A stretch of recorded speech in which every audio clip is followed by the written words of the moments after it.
Liking women is a beta thing, and today you'll understand why. Oh, honey, but I like her. It'll only make you do something stupid. You need to understand, once and for all, that what you feel for a woman doesn't matter at all. Not to me, not to her. And much less should it matter to you. Because when your feelings become a compass, you stop being in charge. You become the one being commanded.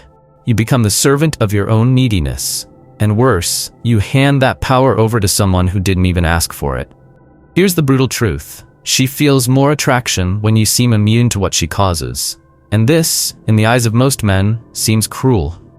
It seems inhumane. But it's exactly the opposite. It's the only way she feels she's in the presence of someone greater than her own desire. Someone who approves of herself, and therefore doesn't need to be accepted.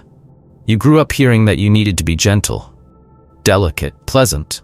But what no one told you is that these same qualities, when fraught with expectation and need, are read by her as weakness. It's like Nietzsche said, "What is evil? Everything that originates from weakness." And this kind of kindness smells of fear. Fear of being rejected. Fear of not being liked. Fear of being who you are unapologetically. And that, my friend, is the opposite of what attracts. Seduction begins when a woman can't read you. When she doesn't know if you like her or not. When instead of trying to win her over, you observe her as if you're deciding if she deserves to be won over.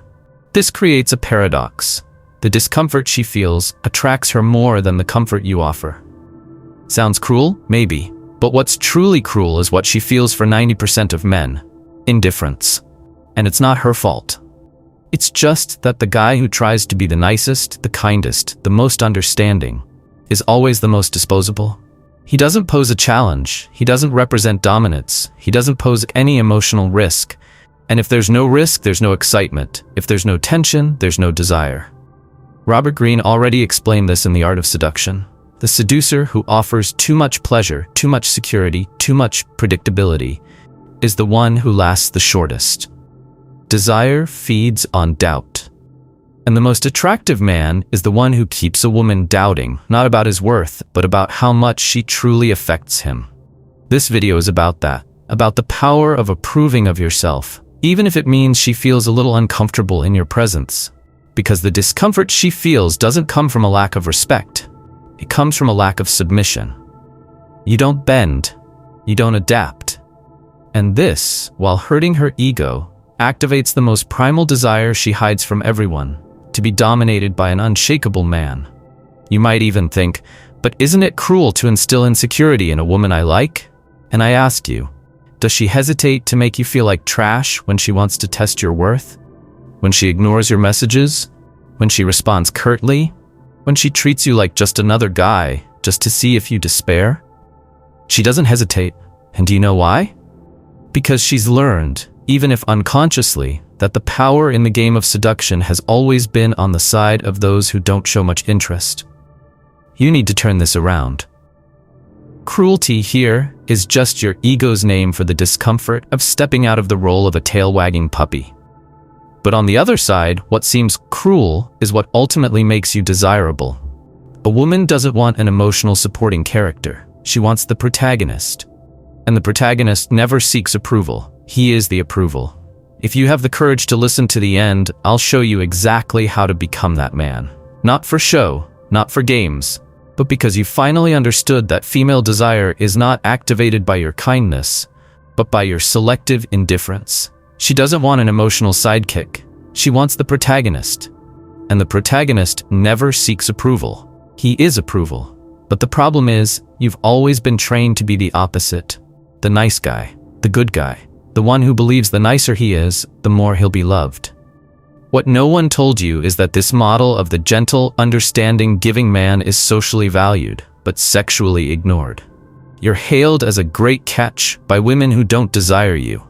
And that's where the invisible mistake arises, because he doesn't hurt immediately. He seems right. He seems fair. He seems moral. But the game of attraction isn't about morality. It's about power dynamics. And the moment you bend over backwards to gain female approval, you sign your sentence of invisibility. Her gaze changes. The tension disappears. Respect evaporates. And all that's left is a nice, predictable guy she'll never see as a man. You know what I'm talking about. Every man who's ever fallen for a woman before she's truly interested knows that emptiness. You try to do everything right. Listen, compliment, text carefully, ask how she's doing, worry about sounding rude. You think you're connecting, but you're just digging your grave in the friend zone. She smiles, thanks you, tells you you're amazing, and the next day she disappears. Or worse, she calls you crying over another guy who never treated her half as sweetly. This guy? He's what you'd call cruel, arrogant, cold, but he's the one who occupies the space you wanted to occupy. He didn't ask permission. He didn't apologize for who he is. And because of that, she trembles when he looks at her. It hurts because you believe she should desire you because you're better than him. But she doesn't desire the best. She desires the strongest. And in terms of attraction, strength isn't muscle. It's the absence of need. Here's the root of the error. You start from the idea that you need to win a woman's affection. And every time you start from need, you've already lost. Because need reveals weakness. It signals, I need you to feel good about myself. And her instincts reject that. Not because she's bad, but because she's biologically programmed to be attracted to men who don't need her. Men who already feel complete. Psychology explains this as interdependence theory. The power in any relationship lies with the one who can walk away. And when you show that you depend on her reaction to feel validated, you lose that power. It's like giving up the crown before being recognized as king. You're not being kind. You're abdicating the throne, and she feels it. Robert Greene speaks of this when he mentions the error of over-availability. The seducer who is always there, ready, willing, transparent, loses the aura that creates desire. He's no longer a mystery. He becomes a resource, a support, an emotional therapist, but not an exciting man. Have you ever seen an empty throne? It's fascinating because it suggests power, but a throne occupied by someone begging to be accepted is just pathetic. A woman desires a man who observes her with a critical eye, who talks to her not trying to please, but testing whether she's worth the effort, who makes her laugh not because he's memorized jokes, but because he knows how to guide the conversation without fear of silence, who touches without asking, speaks with conviction, and unapologetically expresses his opinions. This man conveys a silent message. You can like me or not. I'm still the man I am. That's strength, that's sexy, and that's exactly what you hide when you try to be too nice. The invisible error happens in the small gestures, in the extra emoji, in the good morning message you know she didn't reply to yesterday, in the excessive compliments, in the fear of disagreeing, in the worry about what she'll think of every word that comes out of your mouth. All of this builds the image of a man who doesn't approve of himself. And if you don't even approve of yourself, why should she? The curious thing is that when you act like this, you're trying to be the exact opposite of the cruel guy. But that's precisely what turns you into someone emotionally irrelevant. Because a woman feels, even if she doesn't rationalize it, if I'm all he needs, then he has nothing but me. Therefore, he's small. It's not a conscious decision, it's pure instinct. And instinct isn't convinced by sweet words, it responds to signs of power, or lack thereof. Then you enter that tragic cycle. The more she distances herself, the more you try. The more she ignores you, the more you insist. You want to show that you're different, that you're trustworthy, that you're present. But all she sees is a guy who needs her to feel like a person. And that kills any chance of sexual tension. Your effort turns into distress, your dedication into desperation. And what little desire she might have felt dissolves in the lukewarm water of predictability. The solution isn't to become the idiot bad boy. It's not to become a jerk, but rather it's about doing something that seems impossible to many. Stop trying to be chosen. Your value needs to come from within and be non-negotiable. When you enter a conversation with a woman with the attitude of someone who already knows she's enough, you change the dance. Now it's no longer her deciding if you're good enough. It's you deciding if she's more than just looks, if she has substance, if she's worth your time. And ironically, it's at this moment that she starts fighting for your attention. Because now you're rare, you're scarce, you're a challenge, and challenges are irresistible. Especially when the man isn't playing hard to get, but is actually difficult, hard to impress, hard to manipulate, hard to destabilize. This is what separates the seducer from the desperate. The seducer doesn't beg, he imposes presence. And if she feels uncomfortable with that, perfect. This is the beginning of the reversal. It's the first step toward making your look have more impact than the previous guy's compliment, so that your silence speaks louder than a long text on WhatsApp, so that your existence weighs more than the efforts of 1,000 good guys. And then the tables are turned. You start to notice that she's watching you more than you're watching her, that she's searching for your eyes, that she's trying to impress you, that she changes her tone when she talks to you. And all this because, for the first time, you weren't trying to please. You weren't being nice with a hidden agenda. You were simply you. Of course, many guys will continue to think this is cruel, that it's ego, that it's cold. But these guys will continue to live in the cycle of rejection, because the world rewards those who don't beg for approval. As Ortega y Gasset said, the combination of fascination and surrender is the model of all seduction. And there is no surrender where there is no fascination. And there is no fascination when you show yourself completely surrendered before the game even begins. But perhaps the greatest paradox lies here. It's when you stop trying to win a woman over that you become the man who wins her over. Because now she doesn't know what you're gonna do. She doesn't know if you like her. She doesn't know if she'll see you again. And this doubt, this discomfort, this tension, which the nice guy tries to avoid, is exactly what ignites her desire. And this is where most men fail. Because the moment they feel they're losing a woman, they rush back to the behavior that drives her away. They go back to over-complimenting, texting late at night, asking if she's mad. You break the spell. You beg for scraps when you could be the feast. And all because you can't bear the discomfort of appearing disinterested. But the man who understands this, the man who holds back the discomfort, who resists the temptation to explain himself, who observes without anxiety, that man becomes dangerous. Because now she can't ignore him. She wants answers, she wants attention, she wants approval, and maybe she even wants love, but the kind of love that only comes after admiration, and admiration only comes after respect, and respect only comes when you refuse to become the nice guy who does everything for her. That's the game. Whoever approves first loses. And this is where the dynamic changes, because if you uphold this new standard, without wavering, without justifying yourself, without giving in to fear, then you begin to see a new kind of woman emerge. Not the one who chooses you because you were sweet, but the one who fights for the chance to be chosen by you. But that's just the beginning, because most men can understand this game intellectually. They listen, agree, feel the impact of logic, and even repeat, "I need to approve myself," before seeking approval. But on the battlefield, when they encounter a woman who truly stirs their instincts, everything falls apart. The rational mind is hijacked by biology. And what was firmness becomes performance. What was conviction becomes rehearsal. What was posture becomes seduction. This is where the real turning point comes, the power she didn't expect. Because it's one thing to understand the concept of self-approval. It's quite another to experience this state as an internal standard, not as a disguise. The man who stops trying to please isn't the one who plays games, responds after 3 hours, or pretends to be busy. He's simply busy being himself. And this, oddly enough, causes a kind of tension that women aren't prepared to feel, because almost no man truly sustains it. She doesn't expect you to ignore that easy compliment. She doesn't expect you to hold her gaze when she dangles sensuality as bait. She doesn't expect you to laugh at a provocation without trying to fight back. She expects you to react like everyone else, to get excited, to show it, to chase, to show how much you like her.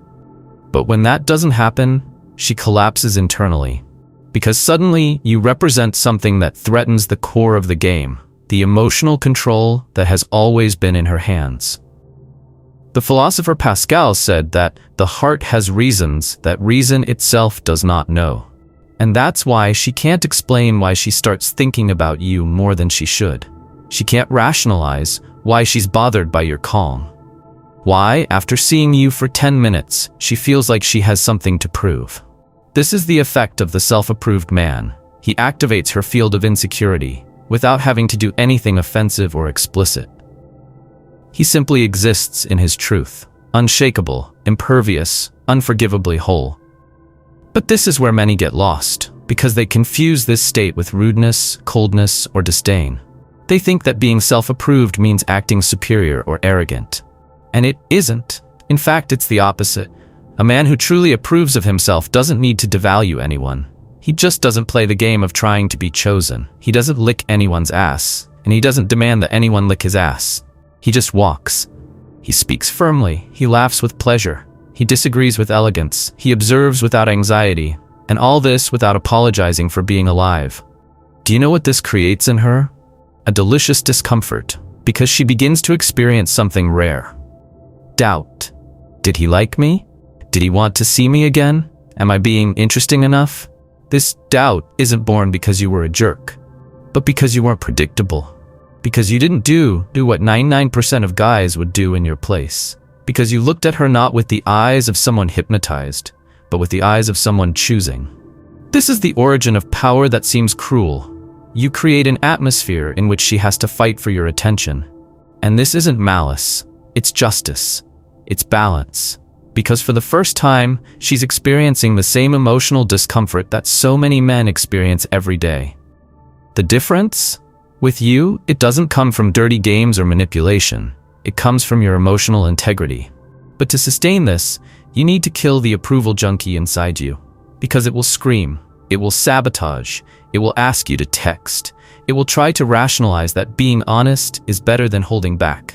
It will make excuses to break the silence. It will whisper in your ear that you might miss your chance if you don't act now. And if you listen to this emotional parasite, you return to the cycle of mediocrity. You return to being the nice guy. And you lose the only advantage that truly sets you above others, the mystery of your own strength. This is where the technique few know. The inverted mirror comes in. Imagine this. Instead of trying to show value, you simply observe what she's trying to show you. You don't respond with compliments, but with analytical silence. You don't deliver charisma, but you offer presence. You don't perform sympathy, you simply are. And in that moment, her brain goes into a tailspin. Because now she's seeing herself reflected in you. And because you're calm, centered, and selective, she starts to wonder if she's being enough. This technique turns any interaction into an invisible field of attraction. Because you're not competing with other guys, you're not even playing the same game. While they beg for validation, you send a subtle signal, be amazing or I'll have to go my way. And the craziest part? This activates the female competitive instinct. She wants to prove she's special. She wants to win your approval. She wants to shine in your presence. This kind of emotional tension generates a thrill that modern relationships no longer offer. Because the world tells her she's amazing just by existing. Guys like her, comment, compliment her, text her, drool, but you don't, you observe. And because of that, you attract her. But be careful, this power comes at a price. It requires that you not depend on the outcome, that you be ready for her to walk away. That you accept the discomfort of being misunderstood, of appearing cold, of being seen as difficult. Because you won't mold yourself to someone else's desire. You won't lower the volume of your presence to make her comfortable. And yes, that can be read as cruelty, but that's exactly what fascinates her.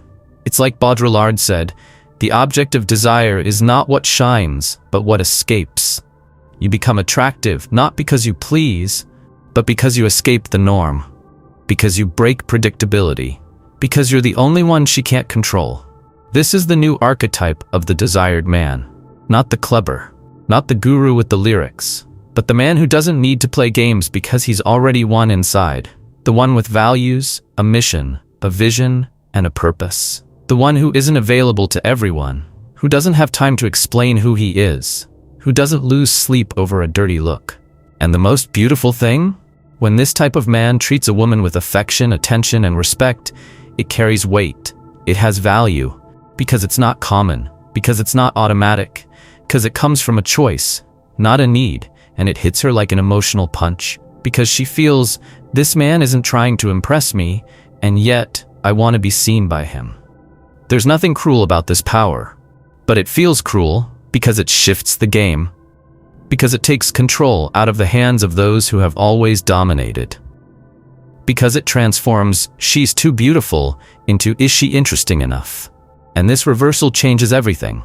You're no longer trying to please, you're testing. You're not trying to be accepted, you're evaluating.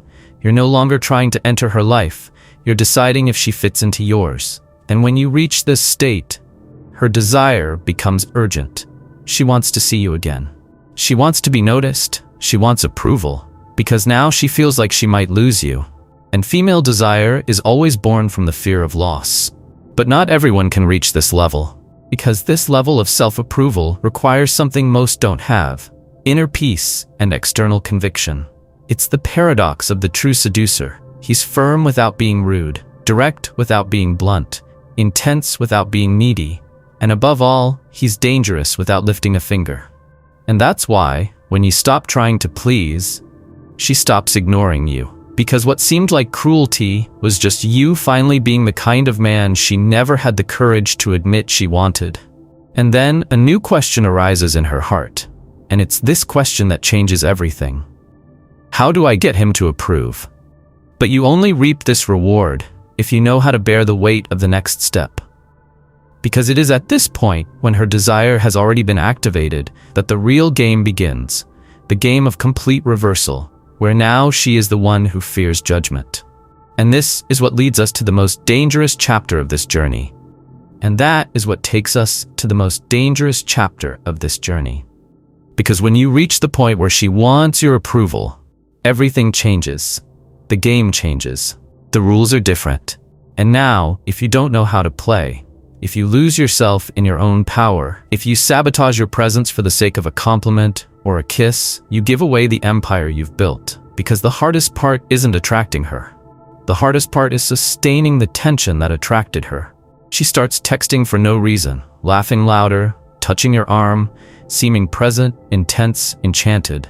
But if you respond to this with thirst, with anxiety, in a rush to reciprocate, it's over. Because her desire only remains as long as she feels she's still being tested, that you're still a mystery, that she hasn't won yet.